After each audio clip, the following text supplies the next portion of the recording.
તમે જેમ વાત કરી ભગવદ્ ગીતાની કે જે હરેક વ્યક્તિને વાંચવું જોઈએ, તો એમાં કૃષ્ણ ભગવાન આપણને એવું કહે છે કે કર્મ કરવું જોઈએ. તો કર્મનો શું નિયમ છે? કર્મ કઈ રીતે કરવું જોઈએ?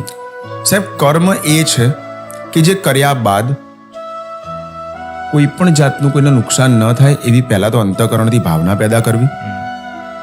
કોઈ વ્યક્તિ જાતે જ પોતાનું નુકસાન સમજી લે કે કરી દે, તેમાં આપણે ભાગીદાર બનતા નથી. મારું કર્મ એ મારો સ્વાર્થ ન હોવો જોઈએ. હવે પ્રશ્ન એ થાય કે સ્વાર્થ વગર તો હું કયું કામ કરું? શ્વાસ લઉં, મારે જીવવું. એ સાહેબ, હું જો અકર્તા બનીને કર્મ કરું એ વધુ શ્રેષ્ઠ છે. કારણ કે આપણે કહ્યું ને, સદાયને માટે તારી ઈચ્છા ચાલે, મારી નહીં. તમે કંઈ બી કરો, એ છે તો ઈશ્વરની જ ઈચ્છા. તમે કહેશો કે સાહેબ હું કોઈ કર્મ કરું અને એ મારી સાથે સારું નથી. ઈશ્વરની રચના હતી કે તમે સારું કર્મ કરો. તમે ચૂઝ કર્યું કે હું આડા માર્ગે છું. ઈશ્વર તમને વાળવા માટે તમારા અંત સમય સુધી આવે છે. એનું ઉદાહરણ રામચરિતમાનસમાં એક ચોપાઈ છે સાહેબ, કે શરણ ગયે પ્રભુ તાહુ ન ત્યાગા, વિશ્વદ્રોહ કૃદ અધજેહી લાગા.